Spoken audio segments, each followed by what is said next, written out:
Well, right to YouTube's another one of Kip's Clips, and welcome to the World InfoWar News at 1 Live. So, prepared as the World InfoWar marches on, welcome to the island of independence. Hustonia, founding father of Hustonia, 3 years old and 0 world wars. 0 wars whatsoever. Few battles, but no wars. So we'll be comparing BBC and RT together, polar opposites of the info war, both firing bullets at you, and let's see if we can, rather than calling one good and one bad, let's call them both out for their bullshit, and give a more independent look at the barrage of information that's out there in this information war. And if you want to see how I became the island of independence, go and check out the playlist on this channel. What's it called? Vote Us, Not Them, and I've documented the 2 full elections I've held, and I've also got the real Declaration of Independence, my real Declaration of Independence. It's as real as the Declaration of Independence of America. In fact, it's realer. It's even realer. How can you get more realer than real? It's realer. And I put it on the biggest notice board in the world, Facebag and the YouTubes. I didn't draw shields or anything or ask permission. I just went, I'm free, fuck yous, and come and bomb me if you don't like what I'm saying. And no doubt, if what I was saying resonated with more people, they would come and actually lock me up. But as of yet, no cunt listens to me, so it's all good in the hood. So welcome one and all, hopefully you're having a good afternoon. Putin's been holding a Q&A. And as usual, sticking in all the good talking points and stuff, so it's a wee bit of World War III will end civilization shit. So in the afternoon, one and all, Roberto Carlos, Mr. Brown in the town, Apple Charlotte, how yous all doing, and Anon Mouse in the house as well. How yous doing, guys and girls? Thanks for joining. There's Stewie, how you doing, Stewie, my man? From the same neck of wood as Paul Joseph Watson, I believe. Where's he from? Was it Sheffield? Am I right in saying it's Sheffield or Nottingham or something? Can't quite remember. Roberto Carlos, Anon Mouse, Stewie in the afternoon, guys and girls. Thanks so much for joining. If you do like it, make sure you do hit that thumbs up, share it with your friends, family, foes. Please help the show grow. Nobody else is going to do it. No more cross promotion. I rely on you guys. If you do get any value, there's a Patreon and PayPal buttons down below. It's digital busking, so if you've got spare change, not your life savings, and you get value and appreciate anything I do, consider using the Patreon and PayPal buttons down below. And a mega thanks to everybody that does show their love via the digital busking hat. So in the afternoon, one and all, Mr. Brown, Roberto Carlos said hi to everybody. And now what we'll be doing is heading over to the RTs, first and foremost, to see what they're saying today. From the World Cup to relations with America and sanctions, Russian President Vladimir Putin answers questions from the public in his annual Q&A session, which is now into its 4th hour. Also to come, the US Congress debates a new war authorization bill introduced by some of Donald Trump's loudest critics. The law, though, would significantly expand the president's power to launch military operations. We've gone through 17 years of war. You adopt this proposal, we'll have 170 more. A loaded gun in a desk drawer of the president, ready for him to take it out and shoot it whenever he wants. And wake-up call, Britain's Judge Napolitano is on Trump's side as well. Berated over members falling asleep during sessions. We get reaction on the streets of London. It's a place of work. I wouldn't be allowed to have a nap if I went to work, so why should they? I'd love to be paid for having a kip in my office. It's a long day, they're just listening to other people all day long, so they're getting on a bit, so I'll let them have that. Very predictable. RT's international news is anything embarrassing to their enemies. It's just gone 3 o'clock in the afternoon here in Moscow.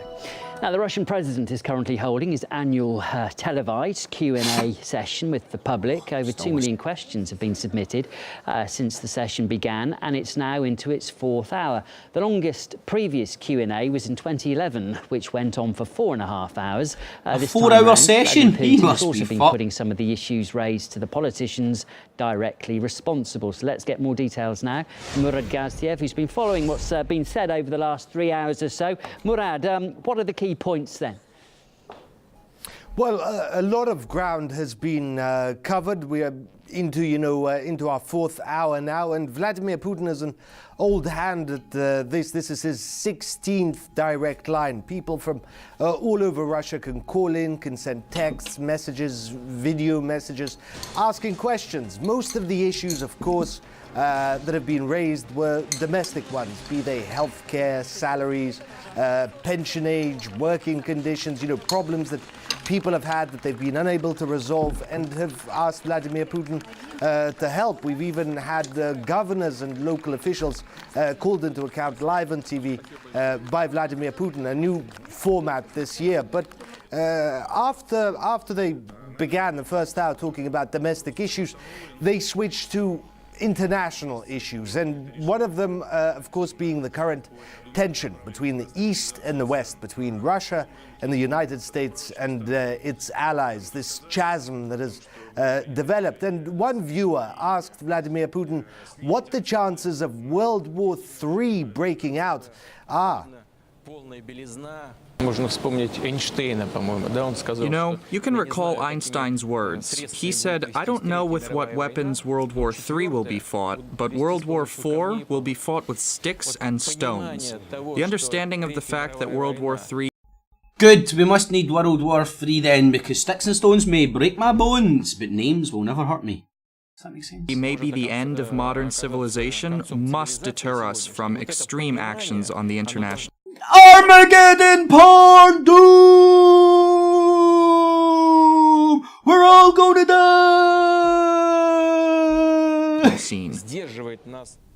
The other international theme that, of course, Russians are interested in and affects them is sanctions, restrictions from Europe, from the United States. And they asked Vladimir Putin when that would end, when the East and the West would finally make up and be friends, partners again. And the president said that that'll only happen when everyone learns to treat each other with respect, to talk to each other as equals, and not to look down on other countries, to, take into account the interests of other nations and to compromise, to learn to compromise.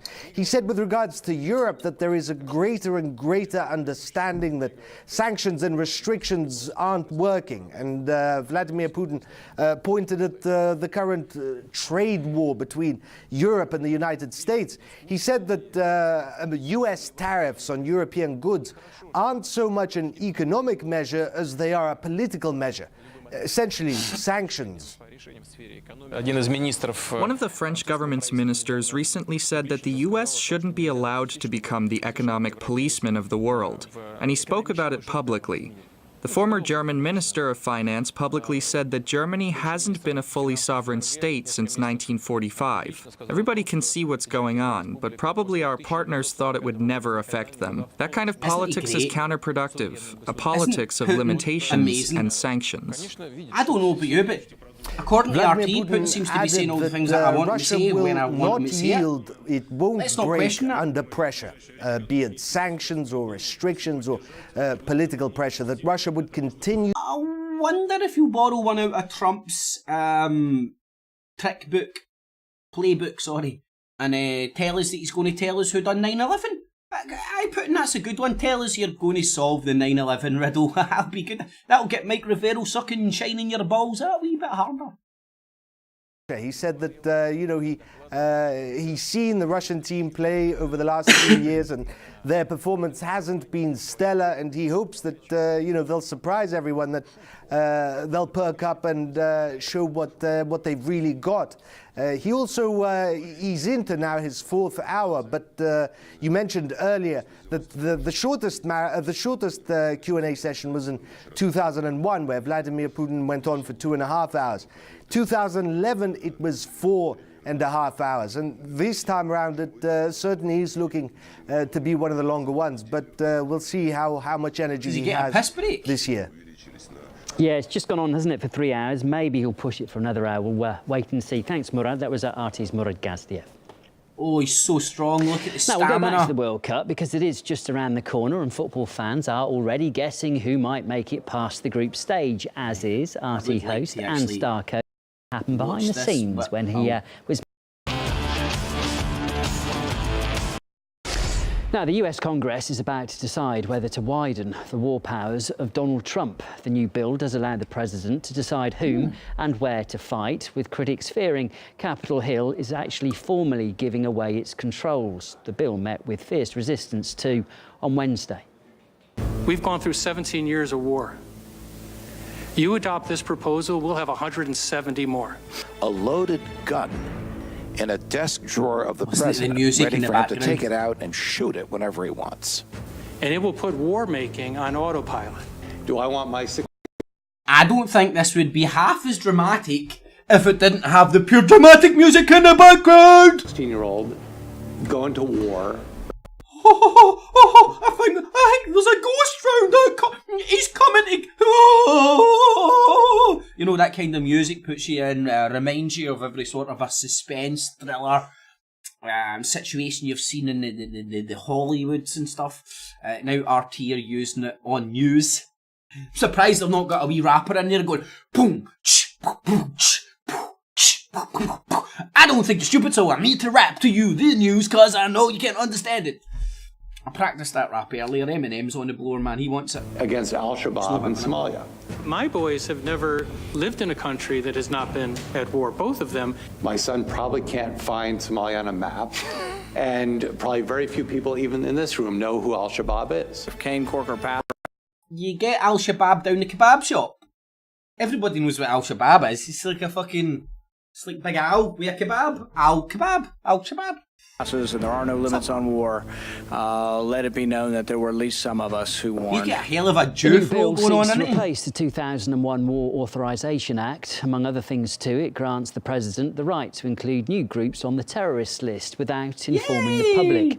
Interestingly too, one of the legislators behind the bill earlier claimed that Congress has been granting a licence to wage war for too long.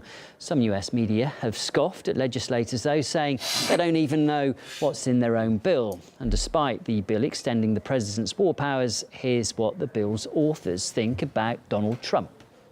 The president has great difficulty with the truth on many issues. He's proven himself unable to rise to the occasion. You know who I don't trust? I wonder. Viagra. Donald Trump. Donald Trump. Undoubtedly, they like the idea of the president being some sort of a king who can go to war when he wishes.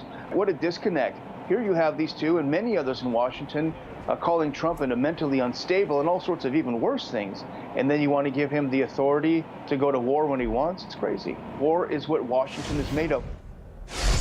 OK, well, let's go back to Russian President Vladimir Putin, his annual Q&A session. I think he's talking about Syria now. We can listen in. Oh, yes, brilliant. In a real combat operations.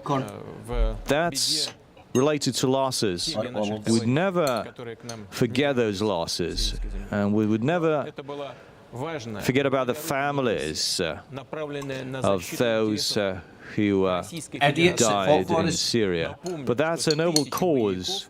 Thousands of militants that come from Russia and from Central Asian countries, and we don't have controlled borders there.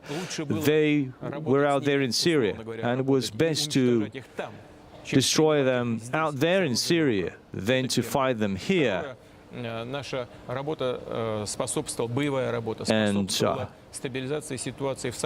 we're also helped to stabilize the situation in Syria. Today, the Syrian army and the Syrian government control territories where 90% of people... The Russian Federation really have fucking went down the Dr. Evil look, haven't they? I mean, it's like... they really... When the Russian Federation were preparing and getting all their new shiny bits out and stuff for this information war to make themselves look great, they really went all out to give that James Bond master villain lair look to all the places that Vladimir Putin turns up. This one being one, man, it's like a high-tech fucking Dr. Evil lair, isn't it? Patch him in from the International Terrorist Space Station. Here's our general from Kazakhstan on Skype. And I don't know if you can remember... Shit, what the fuck was he doing? Some sort of a war room or something. And it was... Oh, it was during their campaign in Syria, when Russia started their campaign in Syria. They went into their big massive war room or whatever. It looked like a big TV studio to me, but it looked great. And it had like fucking big screens everywhere, and it was like a NASA control. It was like a modern day NASA launch kind of environment. It just looked like fucking Dr. Evil's lair to me, but obligations. So we're not planning to withdraw our Russian units. But again, I wouldn't call them permanent bases. These are, we're not building any long-term infrastructure.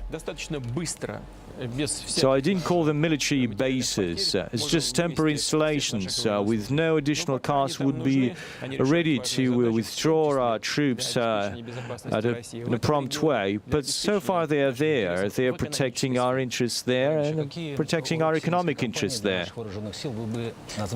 Putin, what are the most important lessons we can draw from this military campaign? Well, I wouldn't call them lessons. It's experience. It's priceless experience. And again, the way we use our military, the way we use our latest weapons. But again, it's not a test range. But we do use those weapons there, and it helped us to... We're not testing our weapons out in brown cunts. No. Yeah, we took a shed loads of new weapons that hadn't really been tried in combat yet, and yeah, we tried them in combat, and by all accounts they were working pretty well, and we're looking to actually sales are going to increase after that wee war in Syria, you know. But Russia's the good guys, because Ryan Dawson and RT told me so. Oops. Defense enterprises that fine-tuned those weapons. They were out there in Syria, and they saw how those weapons used, and they realized how it could be improved.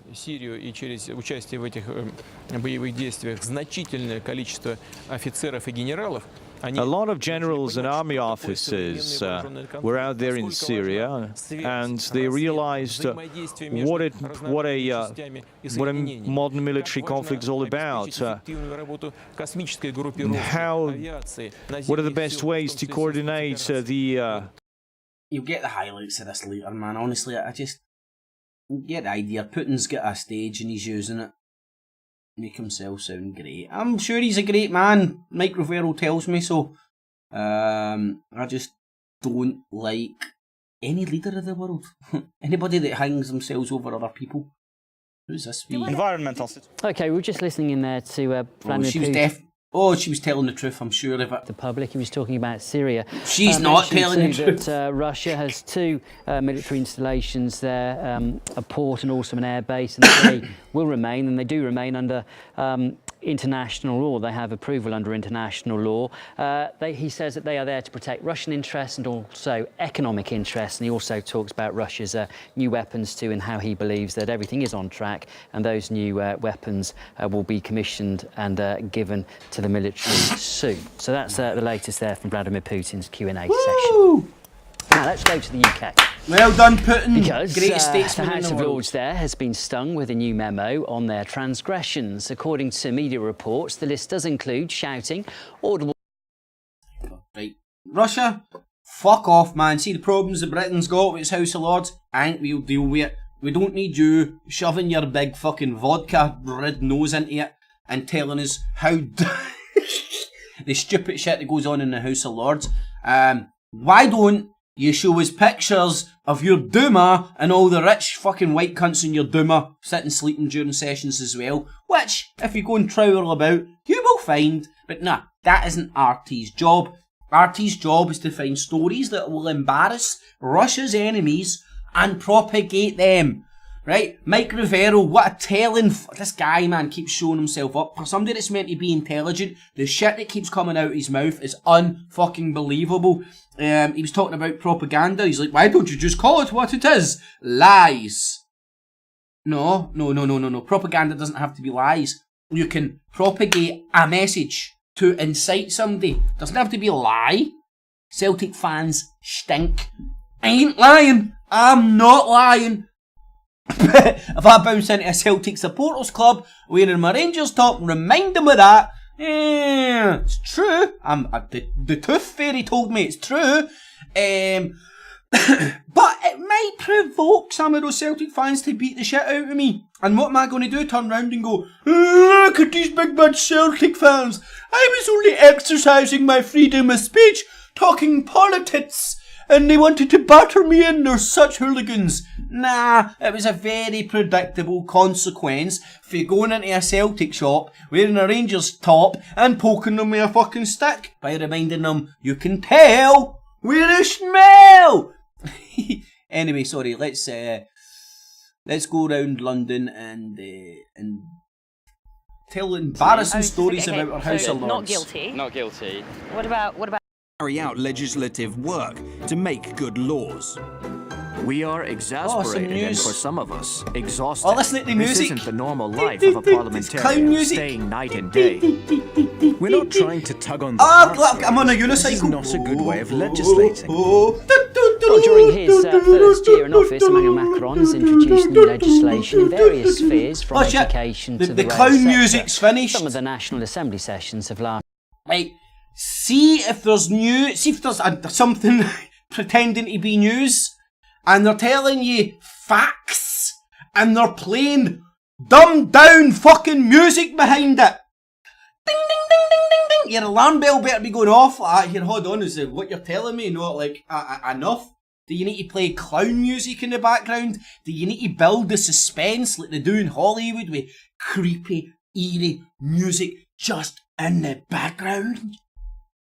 Oh, let me set the scene for you with this creepy fucking clown music. Lasted far longer than usual too, and lawmakers do say that's not a good way of going forward.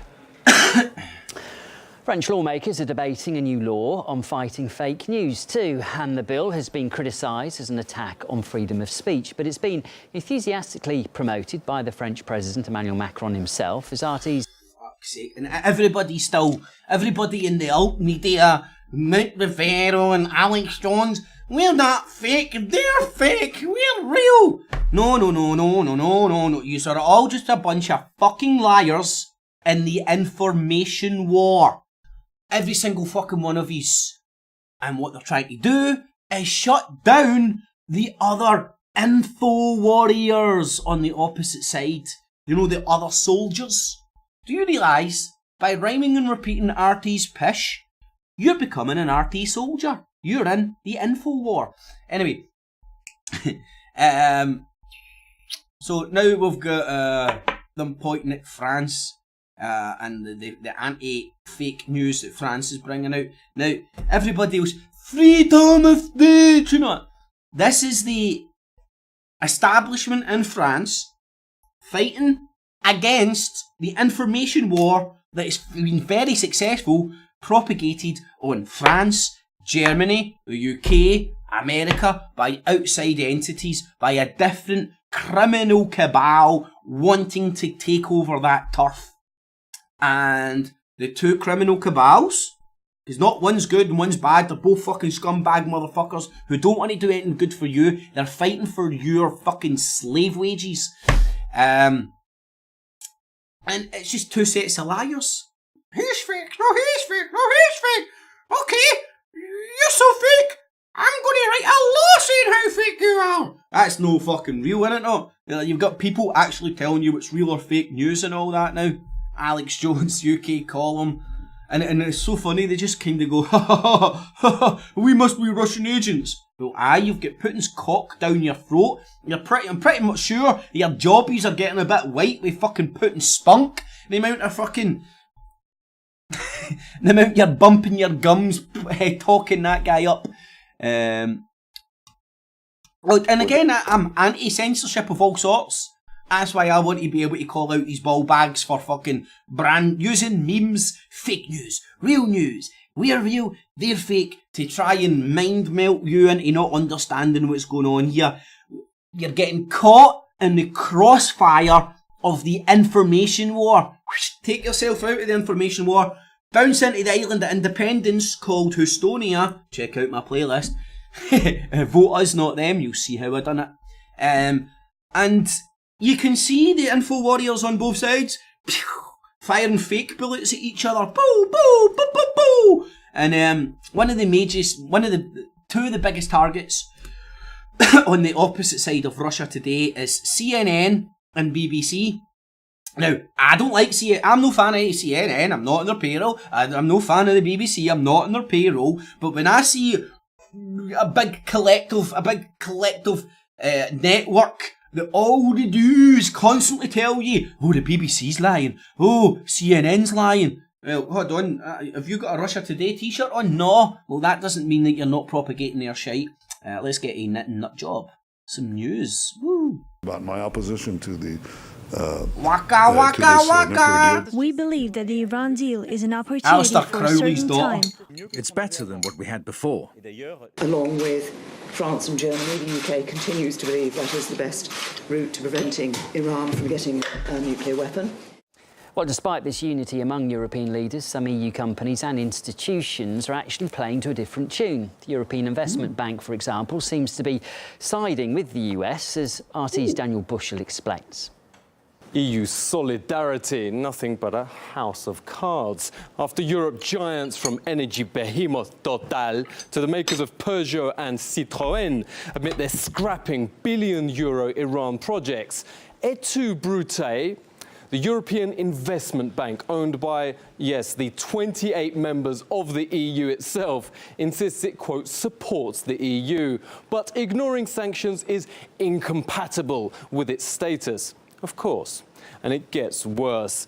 Brussels is ballistic at painful new US tariffs on Europe's metal.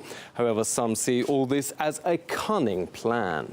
Business these days, especially European Union and American businesses, whether they're banks, automobile companies, IT companies, any other business, they're so interconnected that America will continue to use that leverage to try to penalize some of the European companies who may be doing business with Iran. Charmer Tehran again breaking up the transatlantic marriage. EU ministers write an angry open letter demanding America exempts them from Iran's sanctions. As close allies, we expect that the extraterritorial effects of US secondary sanctions will not be enforced on EU entities and individuals, and the United States will thus respect our political decision and the good faith of our economic operators within EU legal territory. And while we await... Now, who does this serve? Let's get some things very... I don't know. Let's stop and breathe for a second and analyse some of these memes that have sucked us all in. One world government! New world order! Right, the New World Order's a great one to start, right? Because it's a fucking entry level, everybody understands. Fucking Bush said it, he said it, they said it. Oh, it's coming true! Right, the World Order was the United Nations. And everybody that was warning you about the New World Order, I'm talking about the Truth or Industrial Complex here, we're also telling you how bad the United Nations were. Now, agree, disagree with the United Nations, I don't care, stand back, fucking disattach yourself from the emotion and be objective about it. I'm not a fan of centralisation of power of any sorts. The United Nations was a centralisation of power. It doesn't distract from the fact that the United Nations is the world power. It has been since the end of World War II. And the balance of power in the United Nations hasn't suited certain entities want to take over certain areas of land. In fact, there's been United Nations resolutions against it. Not to mention... Oh man, United Nations has lots of branch organisations, and I'm trying to think of one right now which I can't quite remember. Israel's been trying to throw them out and all that. But long story short, every Truth or Industrial Complex member, rhyme and repeater, useful idiot that's been telling you the blue helmets are coming, the United Nations taking over the world. They're the Zio shells that have been from the genesis of the Truth or Industrial Complex. And if you look at look where we are now, 2018, look when the Truther Industrial Complex started, Alex Jones and the Blue Helmets, anti-United Nations and stuff, and you can clearly see the pattern. There has been an attempt to smash the old world order because it has been a thorn in the side of the creation of what Israel's doing, Israel's ethnic cleansing and genocide. It's been a thorn in the side to that, and Israel's expansion of its borders with United Nations rules, with the Golan Heights, the West Bank and its borders, if they exist, that is. So, who in the world game was most held back by the United Nations? Who had the biggest dog in the fight to destroy the world order? And if you destroy one world order, what will emerge out of it? Either chaos, which will probably happen at one point, and then order out of chaos. Now that order out of chaos, let's say that will be a new world order. And everybody that's warning you about the new world order, they're the ones that are actively trying to bring it about. It's Orwellian 101. But don't worry, because they say truth. And they're fighting for you. Bigfoot, space aliens, goblins, demons. I'm good, they're bad. God's on my side, I'm righteous, and they're the devil. Dehumanize them. You know, like, even, like, this sounds crazy. It sounds crazy because I say you're Allah Akbar nut bars, right? But you break this, don't dehumanize anybody, right? There is not a human on this planet that isn't a fucking human, right? And if you sat down, even with the most monstrous humans out there, right, they're still a fucking human. I still would piss on them if they were on fire. Probably, maybe. Anyway, nut job. Probably piss on him if he was on fire. Just with it, right, okay, well, it's okay to lock you up for the rest of your life and treat you like a prick. Okay, I'll piss on you, put the fire out. But the dehumanization of other groups is propaganda 101. It's look at them, they're barbarians, right? You'll hear that constantly. That rhetoric still gets used to this day.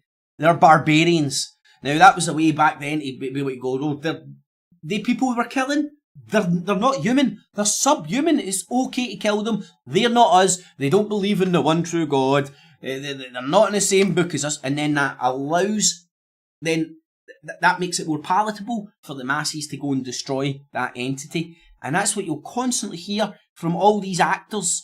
And I slip into it myself all the time. I'm trying my hardest to fucking disattach myself from the dehumanization of humans.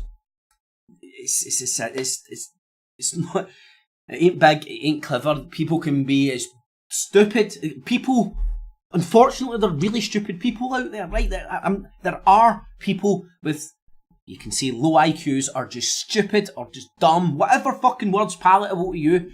There are people out there like that, and they are easily manipulated. They are.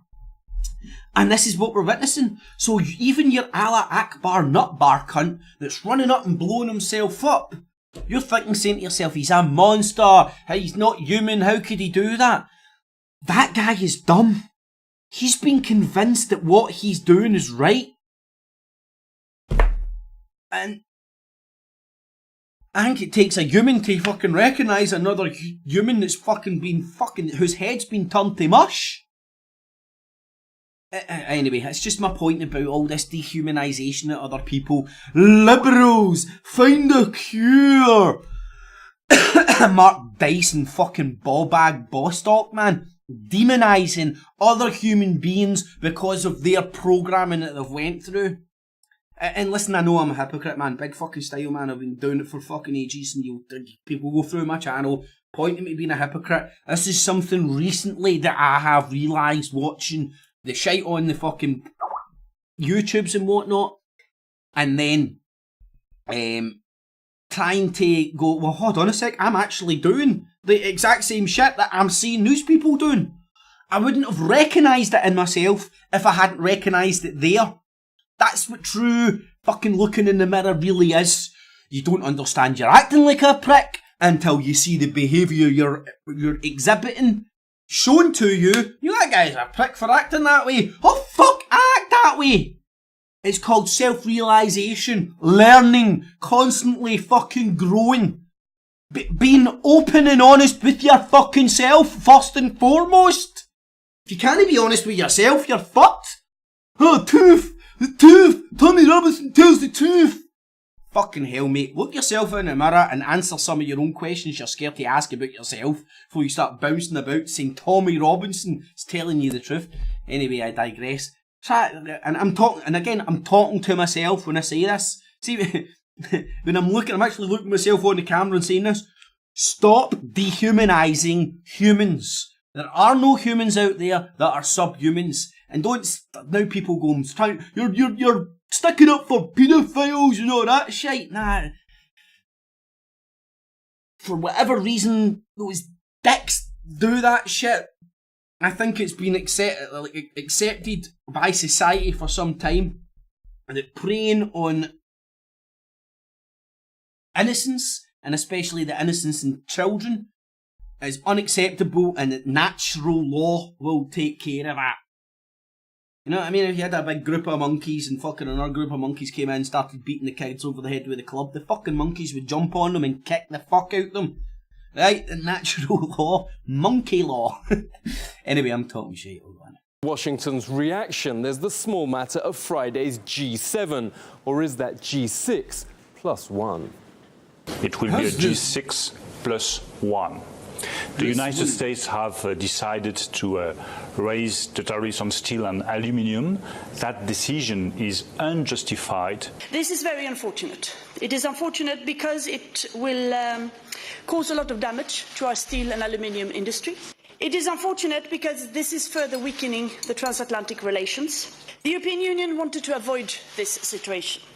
You wouldn't want to be a Eurocrat right now, dissent in the ranks as your top firms betray the party line, all the while dodging bullets from the Trump administration.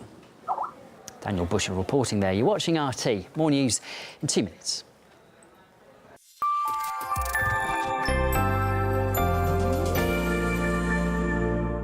Four men are sitting in a car when the fifth gets shot in the head.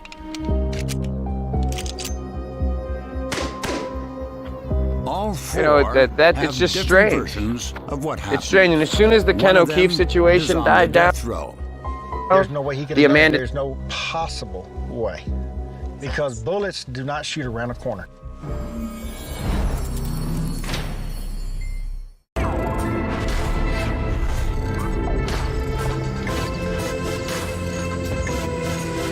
Hawks that we along. I think that's I've done half an hour at RT. Let's fucking squeeze this BBC in so I can. My balls are getting heavy, sweaty in this fucking heat, man. I need to get out of here. I'm cooking.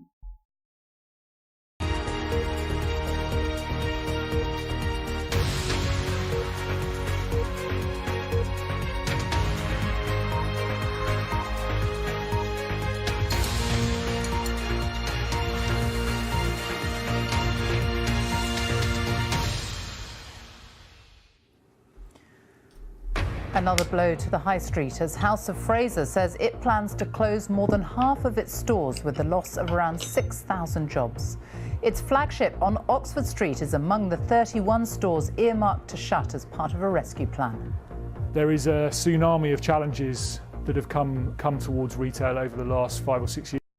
See, until that tsunami that killed a lot of people happened, do you notice the word tsunami wasn't even used in the news world? Now a tsunami's used to fucking talk about everything from fucking bird shite to fucking underwater fucking spaceships. Fuck knows what... Oh! My secret's out. I'm William Cooper. The UFOs come from the sea. Firefighters were left in an impossible situation with no safe alternative for residents to the stay put policy. Tributes pour in for the nightclub owner Peter Stringfellow, who has died of cancer. 77 Illuminati sacrifice. In the most remote parts of the Antarctic, as Greenpeace calls for urgent action to curb pollutants. And coming up on BBC News, Danny Rose reveals he'd been suffering from depression and receives much public support as he and England play their final World Cup warm-up match tonight.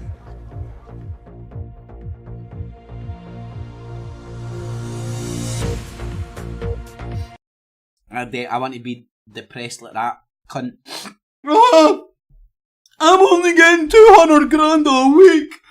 Cristiano Ronaldo's getting 400 fucking grand. How can I live with myself? News at 1. House of Fraser.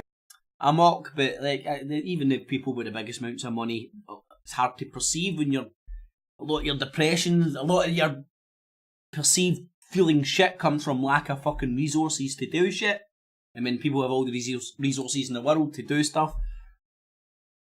It just goes to show that hole we're all trying to fill somehow, some way, isn't worth stuff. Stuff can help, stuff can be tools, but you need to really look inside yourself and see what you want to fill that with, rather than shit is stuff, it's just stuff, it's just stuff. The store chain has now proposed a deal with its creditors to reduce the amount of money it has to pay out. I'm shocked! I'm shocked! All this shopping shit is going online, and all the shops around the UK are shutting. I have no idea. It just doesn't make sense to me. The shops aren't making money, and they're shutting. Oh! I can't believe it! Oh, what we need is some sort of a government rescue package for private companies. It's another one that's going to go in, it's another big one. Toys R Us has also closed. Maplin's in administration. Devastating news, but... Capitalism. I've thought this from a very, very, very early age, man. I'm talking about fucking my teens when I was getting capitalism and communism and all that. It's fucking people trying to explain it to me. And I always remember, like, well, and this seems to be true of what I've witnessed as well growing up. Capitalism's, like, if you take it to its logical conclusion, it's fucking Highlander, isn't it? There shall only be one. There is going to be no competition when it's the cunt with the biggest capital that rules the fucking roost. There will only be one. There shall only be one. But anyway, added that it was time for innovative and creative thinking about how to support high streets and town centres in the digital age. He's talking specifically there about the threat. Shops that are empty, let them out for free for 6 months to small businesses. They're sitting there empty, doing fuck all anyway. They're sitting there empty for about 6 months. So perhaps some, no big corporations, real individuals trying to do a business into all these empty shop fronts, rent free for 6 months, a year or something. Nobody's really going to lose out. The town centres will look a bit more prettier, and who knows, these might be the biggest, best businesses fucking ever. No! What? Let people trade for free? Are you crazy? Do you want some sort of free trade deal? You know in Estonia, trade is fucking free. Come to me, I come to you, we negotiate, shake our hands, job's a good tune. Now, I do need to negotiate with some of the corporate whores outside for fucking Estonia and stuff, man. But again, I've read Trump's book, The Art of the Deal. So that's what I'm doing. Estonia does the art of the deal when negotiating contracts with foreign countries. And no complaints so far. No complaints so far. I must be as good a businessman as Trump. From online shopping, and he should know. He used to be the boss at John Lewis, which incidentally is much more successful than House of Fraser, largely because it's worked out its online plan. But it's not just online shopping which has caused problems for big department stores like House of Fraser. It's also that people haven't got so much money to spend anymore. Yes, people have got no money. I don't understand why. I just don't get it, Captain. People are skint and shops are closing. Let me look at the facts and figures for years to come and years been by, and let's get people from Cambridge and Oxford to analyse it, stick it in their pie hole, stick it in their ear hole, shit it out their bum hole. I've analysed it, and I can't believe it. Everybody's skint. Everybody's shopping online, and shops are closing. It just doesn't make sense. And there are out-of-town shopping. I mean, I don't know. I'm stupid, right, man? How the fuck do I think this is dumbed down, right? Anyway. Centres. Wolverhampton here suffers a little bit. Dispute over how to ensure there is no physical infrastructure between Northern Ireland and the Republic in the future. Oh, beautiful. There's no physical infrastructure. Right, now, let's explore some logic here, right? See all your Brex twats? I know, Brexit, good tune. Brex twats, another good tune, coin them. See all your Brex twats, and hey, like, I was ball deep in the propaganda as well, man. I was like, oh, well, I guess UKIP, they're saying shit I fucking think. For a while. But all this Brex crap and all that, right? Ask a Brexiteer. George Galloway was the first one that showed me these hypocrisies and double standards with his stance on Palestine and then his stance on Scottish independence. Mate, you're fucking Jekyll and Hyde, you freak. You get no moral compass and fucking... Anyway. So, the people who like Brexit are also the people that don't want Northern Ireland to go back to Ireland. They want Britain out of one union to keep our sovereignty, but they want Northern Ireland to stay there. It doesn't make sense. So this whole Brexit stuff, give Northern Ireland back to the Irish. It's theirs. It's their fucking Ireland. Granted, the British Empire does what they really do best. They flood hundreds of white cunts into that place, shut up shop, make sure that they're fucking brainwashed to the fucking maximum with some retarded religion, or football teams, or some bands and stuff. Get them to set up shop, get the army to protect them for 10, 20, 30, 40 years while they reproduce and populate the area, and then turn round and once you've outbred the the indigenous inhabitants, then you go, okay, democracy! Nah, we've got more than you do. It's the exact same model they done in Israel. They're still doing it to this day. They rocked up, kicked every cunt out, slaughtered them all, and then flooded fucking every fucking Jew for the world into Israel, and then went, okay, democracy! Nah, we've got more than you do.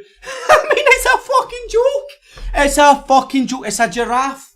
It's a big fucking, the biggest giraffe you've fucking ever seen. But anyway, let's not think about shit like that. Northern Ireland, hard infrastructure, Brexit and stuff, man. It's the so-called backstop option, and the EU has said it must be a legally binding part of the final Brexit deal.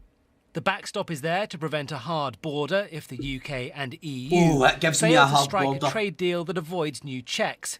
It would apply after the transition period ends, so from about 2022, and it would cover customs and regulation. I still prefer my solution. Give fucking Northern Ireland back to Ireland. It'll never happen though, because do you know who the fucking money... Do you know who owns the land in Northern Ireland? Owns it. Owns the land. The City of London. You know who owns the land in Israel? Rothschild. City of London. Same people, same MO, same script. And you know where else this has happened? South Africa.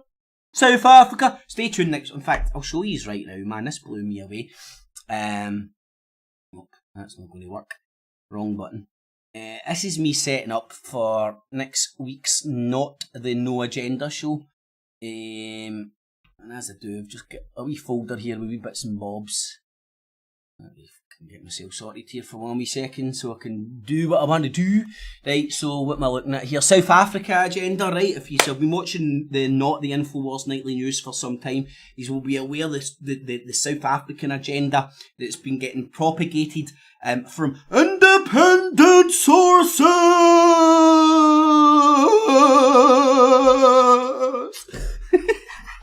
Right, now here's a few wee things that just bounce into your head about South Africa, right? British Empire flooded the place with fucking racist white cunts. The racist white cunts tried to outbreed the black cunts. Didn't really happen, so they had to do apartheid. Apartheid didn't work. And what we're witnessing... How to explain this? it's like there's something there. There's a jar, and people don't like the fucking name on it, so they're just consistently ripping the label off and fucking sticking a new one on it when it's the same shite. It's the same stuff in the jar. South Africa, go and look at the business interests. It hasn't decolonialised. This what we're witnessing is neo-colonialism, and also if you see in modern context what's happening in South Africa. I mean, it wasn't too long ago they were cutting off the water supply. I'm sure that was in Johannesburg. I was speaking to a real South African face to face in real life, a guy in the gym and shit, and he was telling me it was all politically motivated, which from afar you can't tell, you can only surmise, but he's fucking South African, and he's telling me it's politically motivated with the changing tides in South Africa's politics right now. Then throw in the white genocide that Katie Hopkins is telling you is happening, and all your Tommy Robinson rebel media mob that's propagating the white genocide that's happening in South Africa. Put on top of that South Africa's relationship with Israel back in the day. Israel an apartheid state. South Africa, ex-apartheid state. Israel openly supported the apartheid state. And also had nuclear, were willing to sell it, South Africa was going to sell Israel nuclear technology, weapons, can't quite remember now. But you put that all into context, and then this popping up the day with the South Africa agenda. I don't know, call me crazy. Maybe this is my Jesus and toast, but I'm trying to all those. It sounds like fucking just a madman ranting to people who don't understand the wee bullet points that I'm spewing out there. Because if you don't understand at least some of them, if not all of them, it's just a man fucking shouting about bullcrap. But there is a pattern that I'm trying to point out here. So here's Associated Press. 1 o'clock, 2 o'clock, 3 o'clock. Right, I just need to make sure that I know this is it. Oh, there we go, back on. The Illuminati hacked me. 1 o'clock, 2 o'clock, 3 o'clock. Right, back on. The Illuminati hacked me successfully, man. Honestly, my whole fucking thing just went like... First time that's ever happened on this machine.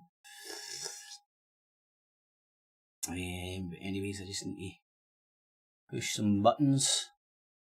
Push some buttons. I wonder if it was the Firefox bullcrap. Anyway, I kind of remember where I was. I was rattling on about that South African thing. Oh God! Don't tell the world that my license is expired. Oh no, man! I'm busted.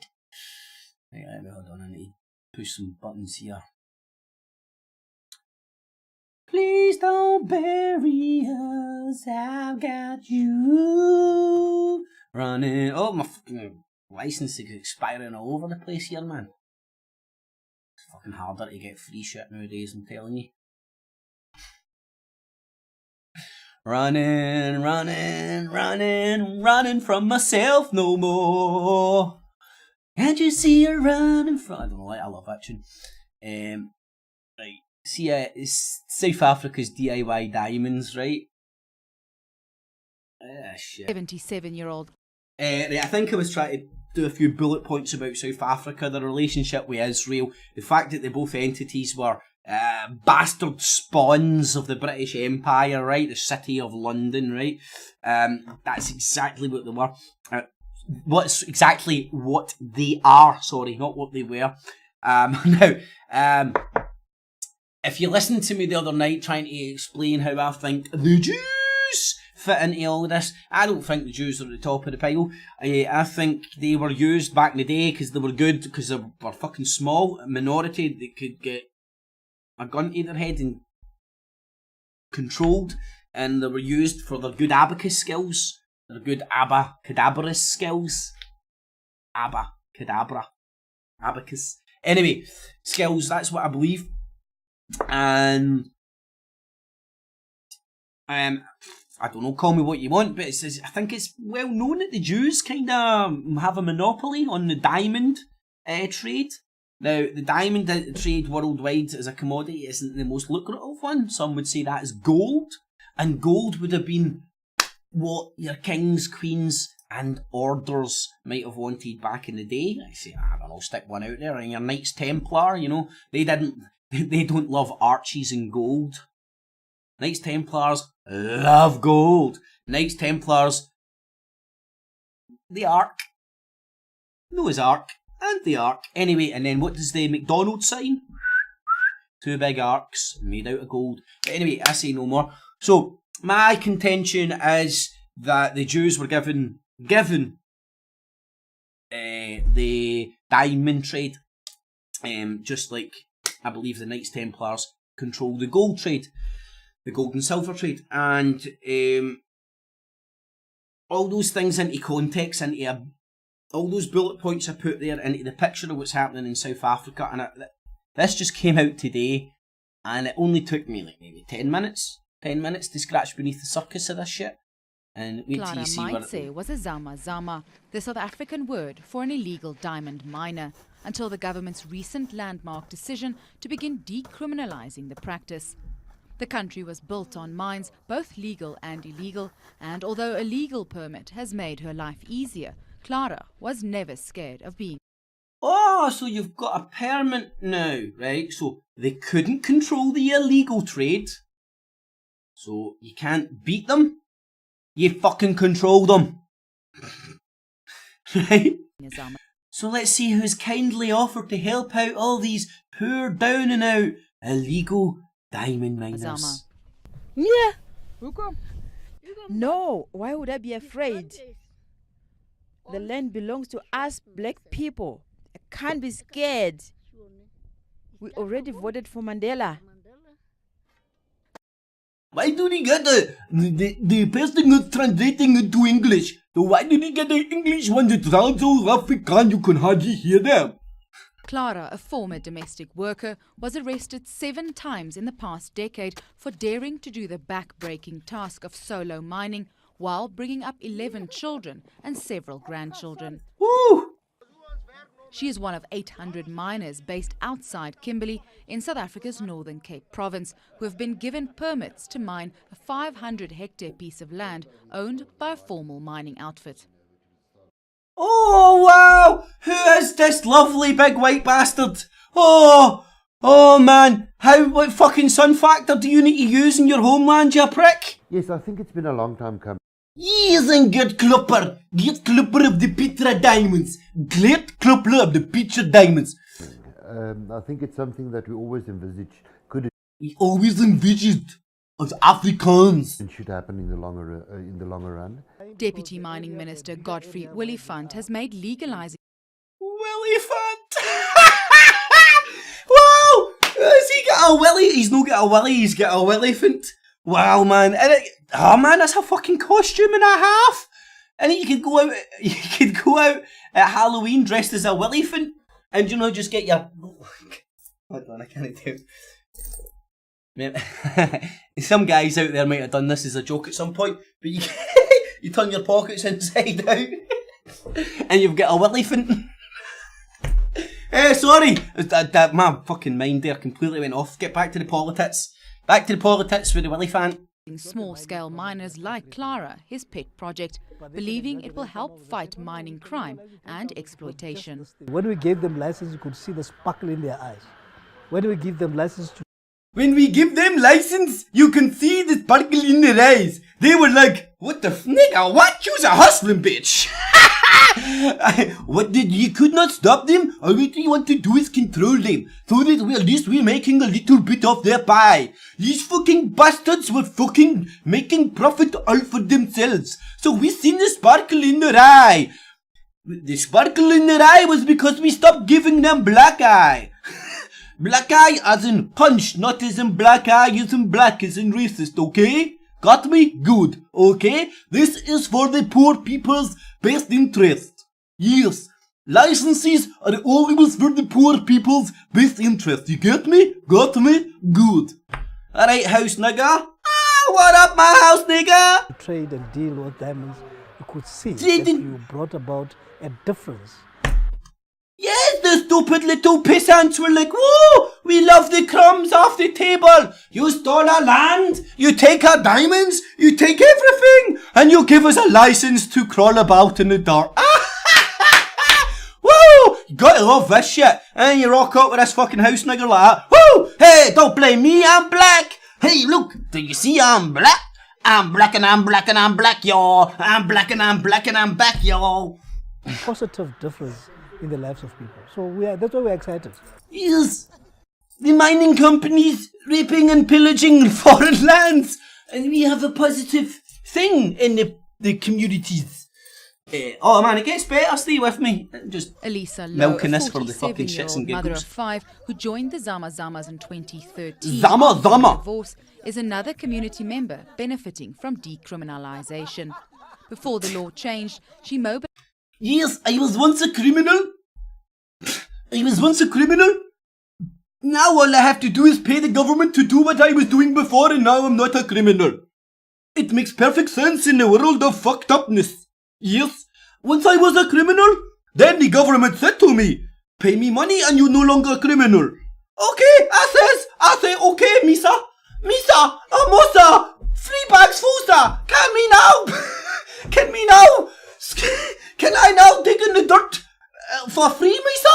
No, not for free. You still have to pay me, bitch. Her fellow illegal miners and lobbied the regional government for recognition. Yes, to have the permit. Fucking hell, man, her afro must be about that tall. I don't know, I can't remember this, but there was a film out when I was younger, and it was like an American comedy with black kids, and one of them was called Play or something, and he had like a big tall haircut like that. She must be copying him. That's like something, that's like Marge, it's Marge Simpson. That's what Marge Simpson would look like with a hard hat It is a on. miracle in our lives. It is a happiness for us all. The permits have opened doors that have been closed to us and built up our self-confidence. Zama Zama means to take a chance, and for years that's exactly what these small-scale miners have done. Tough living conditions. Right, now, let's go back to Big Gert here. Where's Big Gert? There's the lovely big white cunt. Ah, here he's here. Gert Klopper. Petri Diamonds! Now, no doubt I'll get a wee bit more. What do you hope to gain? This is the chairman of Petri Diamonds. The person that's doing all these lovely things for all these lovely dumb black people. We now allow the black folks to fucking dig in the muck. We now managed to con the black cunts into digging in the muck and giving us money. Yeah, you can see like, you can, I don't know if you can see what's in the background, right, where he's at and what industry he's part of. I don't know what to say. I mean, go and look at what's happening in South Africa, man. It's disgusting. And even just the Orwellian manipulation of that shit is unbelievable. And then the Katie Hopkins and all that, being able to go down there and say the shit that they're saying, it's just, it blows me away, man. Anyway, I think I was in the BBC News, wasn't I? But fuck, that's me done 2 hours. That's more than enough. Before the Illuminati hack me again. So if you have appreciated the World Infowar News at any point, make sure you do thumbs it up, share it with your friends, family and foes, help the show grow because YouTube no longer does the cross promotion it did. If you get any value of any of the stuff and live streams I do, there's a Patreon and PayPal buttons down below. It's digital busking, everything's available free, and if you get any value and you've got spare change, consider throwing in a buck or 2 for a cup of coffee. Nah, a pint and a cheeseburger. Or hookers and below. So in the afternoon one and all, hopefully you enjoyed that. Tune in tomorrow for another World InfoWar News at 1 live. Have a good afternoon, and I'll say hi to everybody in the chat room. Anon Mouse in the house. Charlotte, how you doing? Mr. Brown in the town. McVicker.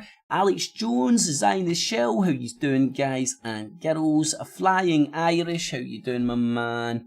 Anon Mouse, Charlotte McVicker, Mr. Brown, Roberto Carlos, how you doing, buddy?